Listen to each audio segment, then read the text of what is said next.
I'll call this regular council meeting in the Village of Grand Manan to order at 7:30 p.m. With us for prayer, we have Pastor David Smith. Let us pray. Gracious God, giver of all good gifts, we thank you for our beautiful home of Grand Manan. Thank you for the bounty of the sea and the land. Thank you for every citizen, and we pray for those who are in need. We also thank you so much for our mayor and council for their work and planning, diligence in serving this community. And we pray your blessing upon this meeting tonight. Guide and direct their conversations and their discussions and plans. In Jesus' name we pray. Amen. Thank you. Just a couple of opening remarks tonight. We had the grand opening of the hangar this afternoon, so I'd like to thank everybody who came out for that. Very well attended, I thought, for a Monday afternoon.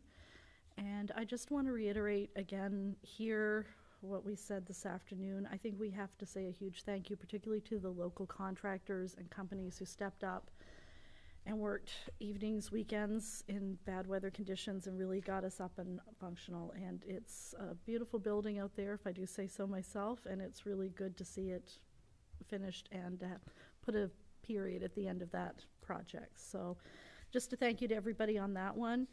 The other thing, it wouldn't be November if we didn't say good luck to our lobster fishermen. The season starts next week, and our island depends very heavily on that for our economy, and just want to recognize that that's happening next week. So other than that, I didn't have a lot of other things that I wanted to say, so maybe we can just move on to disclosure of conflict of interest. And hearing none, we'll move on to the adoption of the minutes. We have the regular council meeting of October 6th, as well as a special meeting of October the 8th.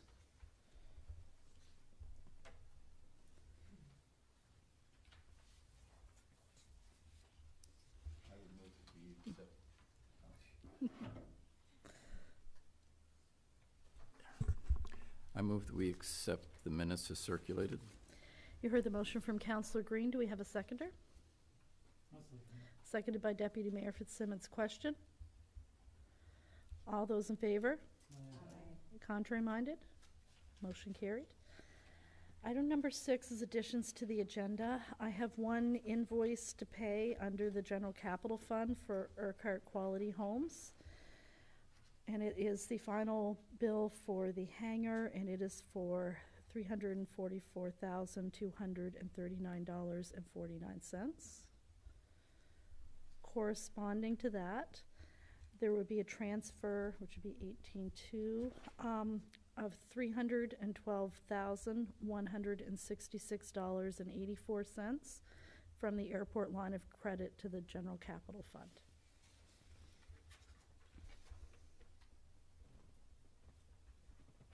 I'm not sure if there are any other additions, but that was what I had on my list.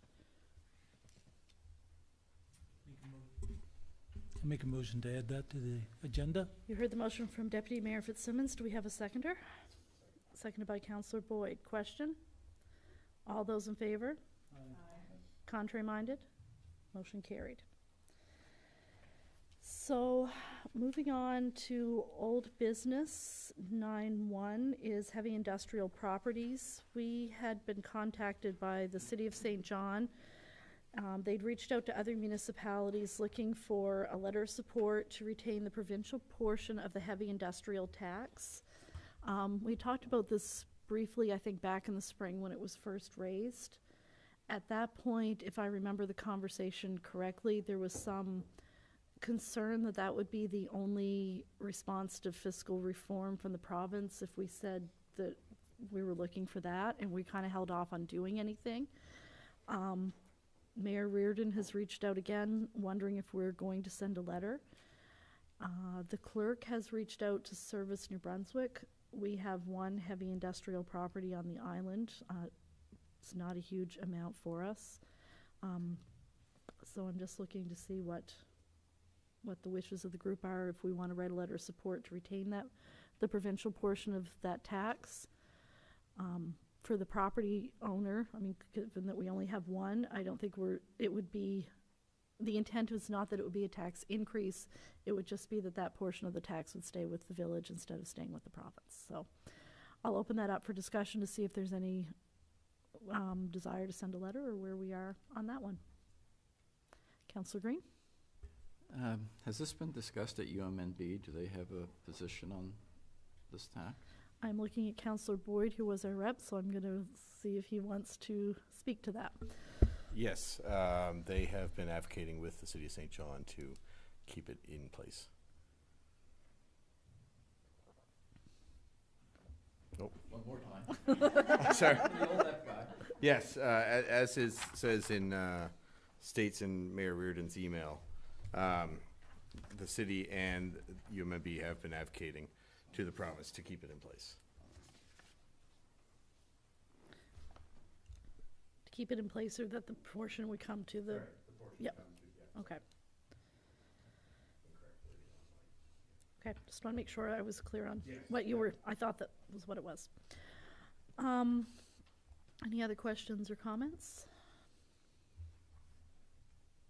Councillor Turner?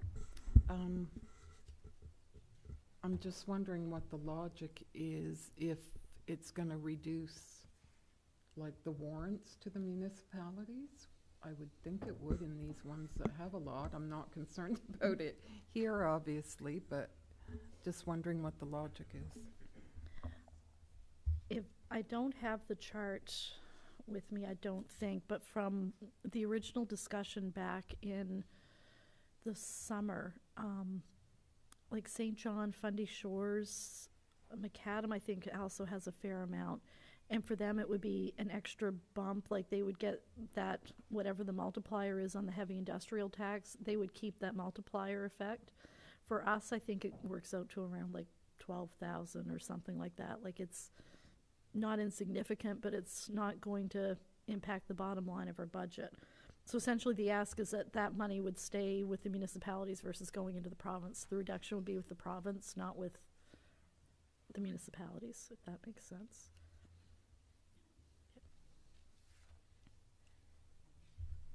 So do we want to send a letter of support, or what's the wishes of the group? Yes. I don't know, I may be reading this wrong, but it just doesn't seem like it would be fair to those who don't have that type of, you know, those properties where they can have the option of doing that, I guess. It may make some difference for us, but I'm sure there are lots of them, like more residential ones, that wouldn't even have that option. If it was going to, like, maybe offset, like if it was guaranteed to offset some of the impact of the heavy industrial or something like that, then I could maybe see it, like, see supporting it. But it just, if it's just theirs to keep and do with what they want, then it seems like there's an unfair advantage there for the more industrialized municipalities. I think, yeah, Councillor Boyd? Well, what they have been doing, and again, it's in Mayor Reardon's email, not earmail. Edmundston is using it to help mitigate the impact of the mill in this community. So it's kind of that's kind of the thought process behind it staying with the municipalities rather than go to the province. So each municipality can use it to mitigate the effects of heavy industry in their location, whether it be cleanup or noise dampening, construction things, stuff like that. Okay. Yeah. Okay. Anyone else?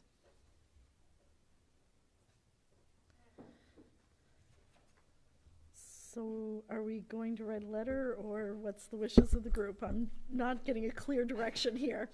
I'll make a motion that we write a letter in support of municipalities retaining the provincial portion of the heavy industrial tax. Heard the motion from Councillor Boyd. Do we have a seconder?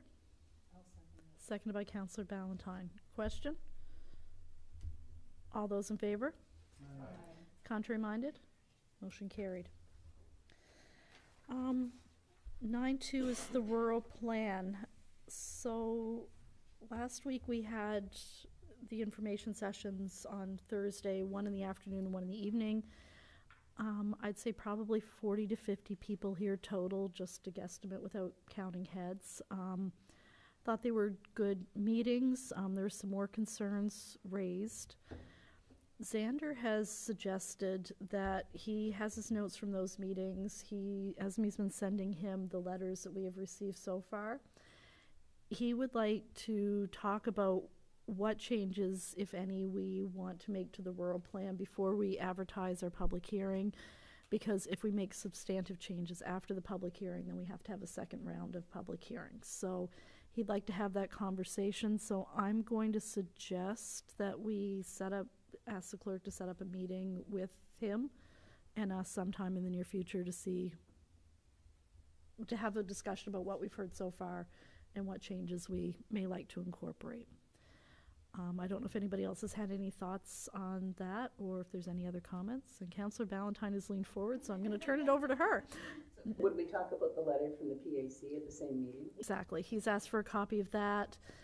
We had a letter from the Wildlife Association about the shooting range because they were concerned about what the wording around that was in the rural plan. And I said that wasn't something that was really on our radar. So I thought that was good to get that feedback.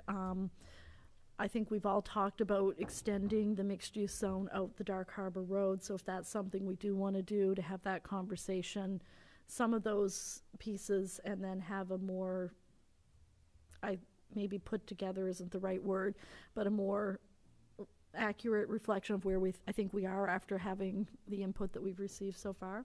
So is that fair? There's been a few other letters that have come in as well that Esme has them all in a file, so she was scanning them. We'll get copies of them and go from there. But those were kind of the substantive ones that I think have come in. So, okay. Does that make sense going forward? I don't know if anybody else has comments or concerns on where we are or what you think the next step should be. We're all good with that? Okay. Sounds good. Item number 10 is the 10-minute open session.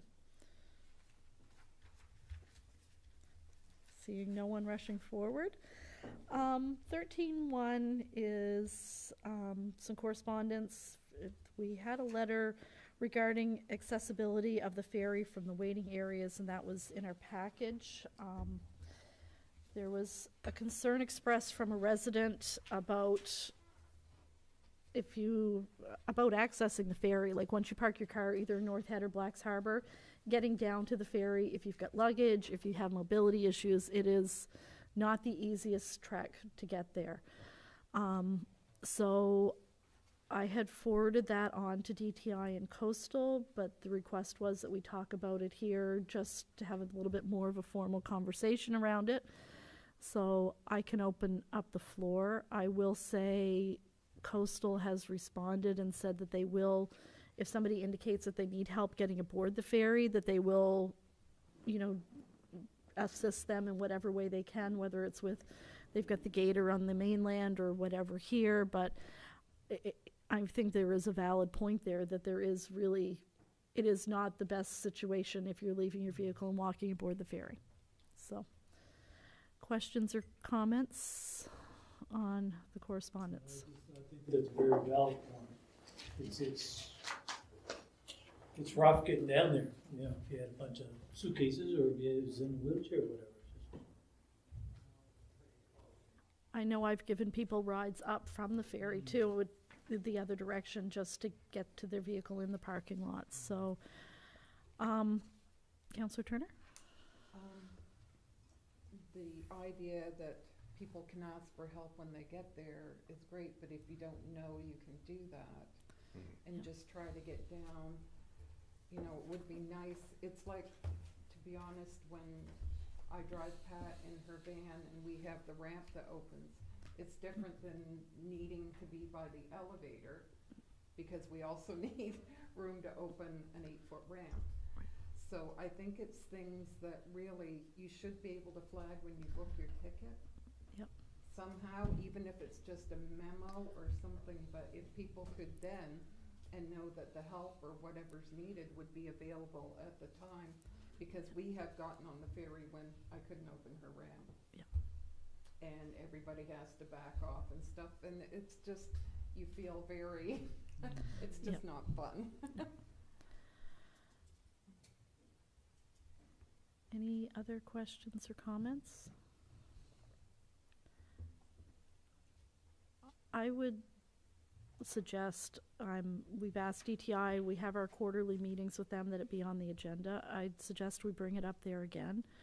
And I think Councillor Layton, when he was here, he was a big advocate about the elevators on the ferry. I remember him being very frustrated with the length of time it took for them to be fixed sometimes. So I think that there are, in general, accessibility issues around the ferry that I don't think we sometimes think about until they're pointed out. So, and maybe it's a matter of having somebody like, isn't there Inclusion New Brunswick or something like that that does assessments? I mean, maybe it's a matter of having them have a look and make suggestions about what the best way forward is. So, okay, so maybe we can keep that on our agenda with them and continue that conversation. Mr. Faulkner? If I may interject, the body that you're looking for is Ability New Brunswick. The other thing is, if you're altering public structures, there are standards, and we can discuss that. But Thank you. I knew I didn't have the right name, but I knew there was something out there, so thank you for that. All right, 14, new business. Food truck policy. This was something that Councillor Sturgeon brought up at our Committee of the Whole meeting. Back in the spring, we were approached about a food truck setting up more long-term here at the community center, and we set up a policy about food truck usage to sort of guide, the usage, how many food trucks could be here at a time. And part of the agreement was that we would review it in the fall after the summer season to see how it worked. So it's fall, and Councillor Sturgeon suggested we add it to the agenda to have a conversation. So I'll open the floor and see if there's any comments on how the food truck policy, how people felt about it. Councillor Boyd? Chris, you would have been, I guess, you and Esme and Alyssa, I suppose, would have been the ones that were involved when they're coming to set up and hook up and fees and everything like that. Did that all go smooth and nobody seemed to have too much trouble with? I mean, we didn't make a huge increase or anything, and we certainly weren't doing it to make a lot of money off it, but just kind of as a, what's staff's opinion on how it went this summer? Well, there's been no issues. I mean, they come one at a time and they're easy to set up. I guess the Bangkok one is not the hardest, but they require the most power, so it's a bit of an inconvenience because the way that the power set up, they were constantly tripping breakers and things like that. But anyway, other than that, I mean, fairly smooth on our part. Is that something like for next summer we could beef up a breaker somewhere in preparation for them to come? Because they roll in every year, right? It's just something, if it wasn't a great cost to us, so that you or Howard or someone's not having to run down here and flick breakers back and forth. Well, unfortunately, the panel that we put the additional plugs in for the food trucks to hook into was a 200 amp panel, and one of the plugs itself was almost 100 amp that the food truck takes. There's an additional 40 and a couple of 20s, but the trouble is that the breaker feeding the panel from this part of the building was only 100 amp, feeding a 200 amp panel. So it was constantly tripping it, but they've learned to work around it. They bring a generator with them, so they're taking the majority of their power themselves now with their generator, so it's working a lot smoother.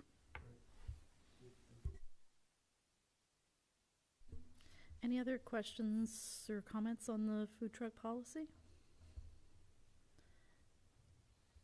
Hearing none, can we assume that this will be our policy going forward on food trucks, and we can review it as required in the future, if that's fair? I'm not sure it needs annual review, but if there's something comes up, we can have a discussion about it then, if that works. Okay. 14.2, tick population, possible solutions, and Councillor Turner. I was trying to find things that we thought people could do or that we could do as a municipality. The handout that I gave you is the New Brunswick government's one, just to remind people of things they can do around their yard. And I thought it might be good to get this out either on social media or as a mail out so that people know that there's some measures they can take before winter comes, like getting rid of, a lot of people will have wood and wood debris around, and getting rid of things like that would help. I was looking also at what happens in the winter, and it really has to be a very rugged, bitter winter to make a difference in the tick population. And so, and apparently the females, like, they lay their eggs, and then the eggs are usually tucked away somewhere for the winter, so it doesn't really make a dent. You might kill some adult ones, but they're going to be there full force in the spring. And the dryness of this summer, they don't like dryness, but they can usually find somewhere that isn't dry, you know, whether it's in a shady area or a little longer grass or something. So it can make a difference, but it's not usually significant. So I wanted to look at giving people things they can do for their own property, like these. But I also read several reports of projects that have been done to reduce the tick population, and usually it's through deer feed. Like, you can have feeding stations that where the feed is treated with ivermec, which is a version of ivermectin. There's one that's particularly good for killing ticks, like one version of it. And what they do is they set up like a broadcast feeder that's like gravity fed. It's not a huge deal, but when they eat that, automatically the ticks are killed that are on them. I don't mean immediately, but it does happen. So the other one was one where they had like almost like paint rollers, and when the deer stuck their head in to feed, they would get a dose of permethrin, which is similar to like you'd put on a dog for fleas or whatever, but this is for ticks. But that one seemed a lot more complicated, and you also run into the issue of having something like permethrin out there in the open, you know, for anything to get at, like if something, you know, if a deer even licked one of these posts or whatever, it would not be good. So because the ivermectin has no downsides really, because even if another animal ate the corn or whatever you put out, they're basically being treated for ticks as well. So I thought it might be a good idea, because there really doesn't seem to be any initiative on reducing tick populations. It seems to be how to look for ticks on your body and all this stuff, and I'd really like for us to be able to take a proactive measure, and I think the only way to do that is to try to reduce the tick population, because after I put that on the agenda, there was the post from Claire, who said that as a dog groomer, she's seeing a lot more. And someone else had a post about how many they've taken off their animal, and we're seeing an increase in Lyme disease. So that's kind of where I wanted to go. I did want to get the word out for people to be able to help on their own properties, but I would like to present something to the government to say, is this a possibility that we could have these feeding stations? I know there are places where deer are on the back of people's properties, so they could be monitored easily, or you could set up wildlife cams or something to make sure they're getting used or that they're still in place and all that. But for what it seemed to be a minimal layout, it seemed to make a lot of sense. I think it's getting to be pretty desperate in the whole like southern part of the province, and nobody really seems to be doing anything about it. And they also said the deer often get anemic, so you end up with a very unhealthy herd, which is not good either. So that's just kind of what I wanted to put out there, getting this information out and seeing if we could, you know, maybe start a bit of a hair under the government, so. Questions or comments? Councillor Toll?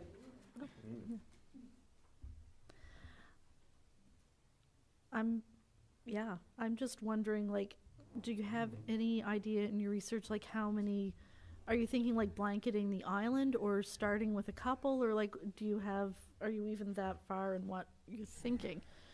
You can cover a pretty significant area per feeder, because once the word gets out, kind of thing, if you build it, they will come, Yep. kind of thing. But it didn't seem like you would need a lot for the size of the island. And I would think starting with between half a dozen and 10 would probably make a significant difference.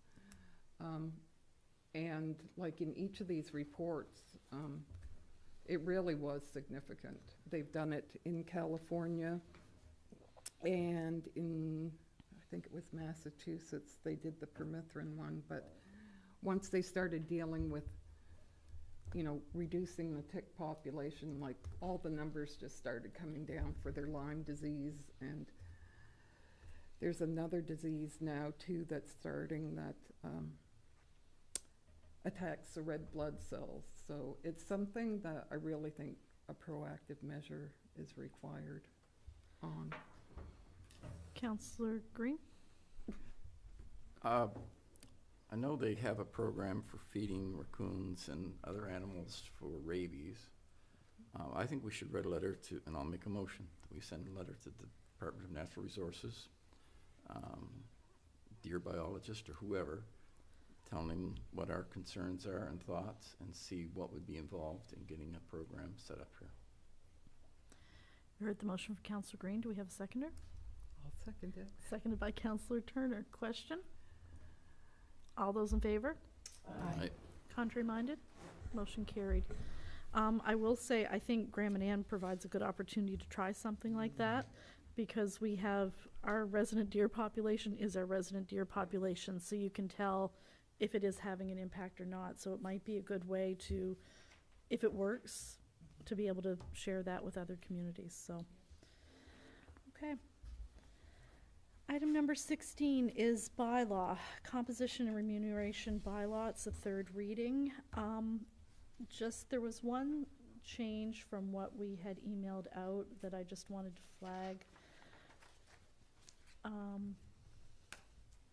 The suggestion was just for clarity, because when we talk about the composition of council, it says right now, currently, the council consists of a mayor, a deputy mayor, and 7 councillors. But the deputy mayor is not elected individually, it's elected from one of the 8 councillors. So the suggestion was to change the composition wording to say the council consists of a mayor, 8 councillors, one of whom is deputy mayor, just for clarity, so that it reads a little bit clearer as far as elections, New Brunswick, and that sort of thing. Were there any other questions or comments on the bylaw? So with that, I think we could do the third reading in title only. Oh, and we had the wrong number on the one, when we read it last time. It's, the correct number's on there now, it's 6225. Okay, so this is the third reading of bylaw number 6225, a bylaw of the municipality of Graham and Ann respecting the composition of the council and the remuneration of the mayor and councillors. And that's a motion to accept? Motion to accept, yes. I heard the motion from Councillor Greenlaw. Do we have a seconder? I'll second. Seconded by Councillor Ballantyne. Question? All those in favor? Aye. Contrary-minded? Motion carried.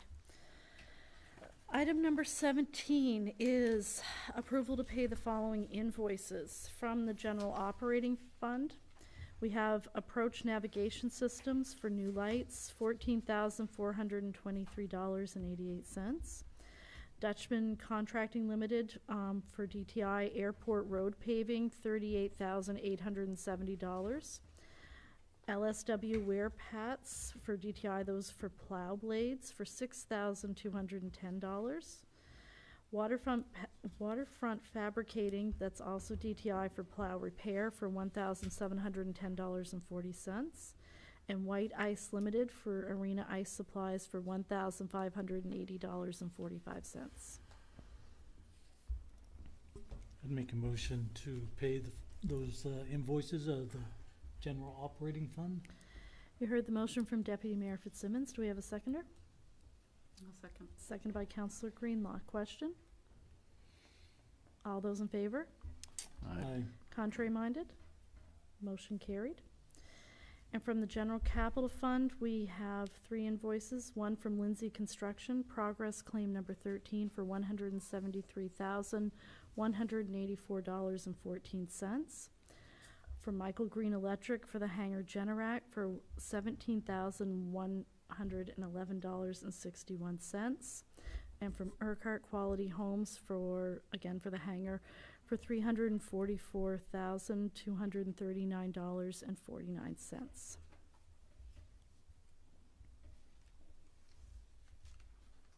Make a motion to pay these invoices of the general capital fund. You heard the motion from Deputy Mayor Fitzsimmons. Do we have a seconder? Seconded by Councillor Turner. Question? All those in favor? Aye. Contrary minded? Motion carried. And then under transfers, there are 2 motions. The first one is a motion to transfer $174,130.20 from the airport line of credit to the general capital fund. Sorry, I didn't finish reading. Heard the motion from Councillor Greenlaw. Do we have a seconder? I'll second that. Seconded by Councillor Green. Question? All those in favor? Contrary minded? Motion carried. And the last one is a transfer, again, from the airport line of credit to the general capital fund for $312,166.84. Heard the motion from Councillor Ballantyne. Do we have a seconder? Seconded by Councillor Boyd. Question? All those in favor? Aye. Contrary minded? Motion carried. Closed session, we have 2 items on the agenda. The first is a dangerous and unsightly premises, and the second is a property as well for airport for the lease with Dutchman Contracting. Make a motion to move into closed session. Heard the motion for Deputy Mayor Fitzsimmons. Do we have a seconder? Seconded by Councillor Ballantyne. All those in favor? Aye. Contrary minded? Motion carried.